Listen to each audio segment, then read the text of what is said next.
The secret for a simple and correct live couple lies in one keyword. It all resides in a single keyword, which is composition.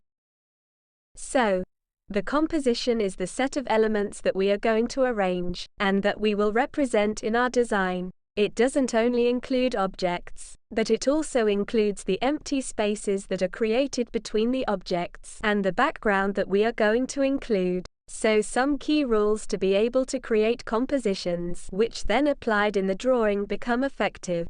So first thing, I always need a support surface for my live compositions.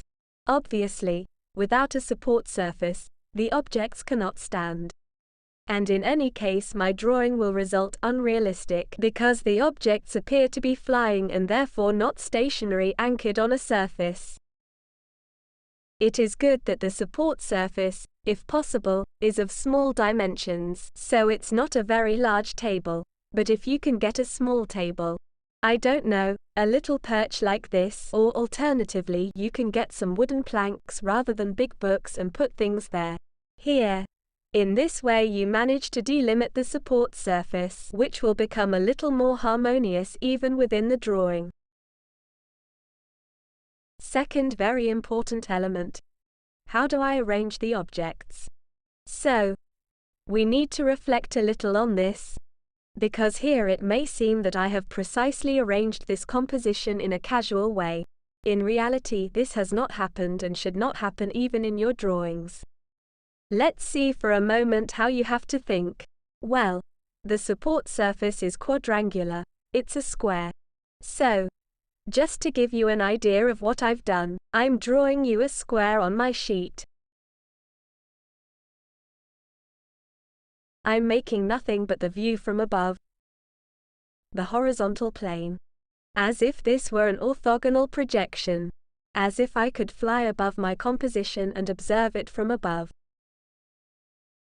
The plane is a square. Okay, what did I do to arrange my elements? I placed the first element, which is this, parallel white piped, right along the edges of mine plan.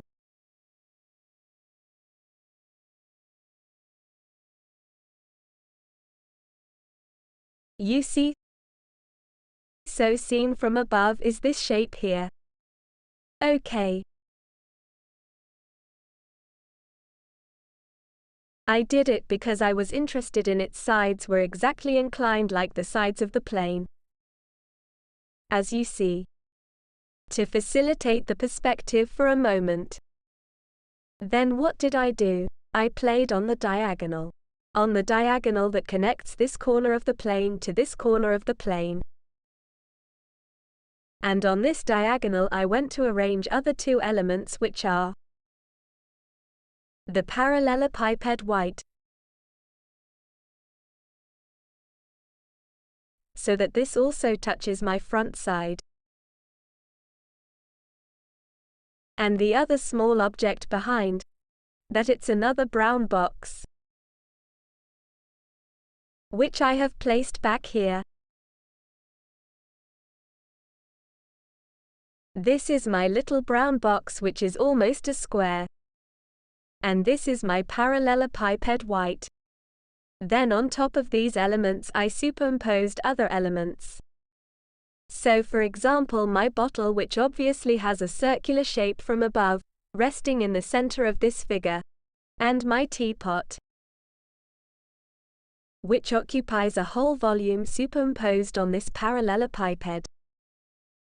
And then it will protrude as regards the handles and the spout. Then the last thing I placed is this drap, this small gray fabric, which then descends from the white plane and occupies all this space, even going down, out of the plane in this situation. My point of view with respect to this composition is lateral. My point of view is lateral, so I'm practically looking from this side. In fact, I'm closer. So in front this drap, as you see. So what is the point of having made this diagram for you?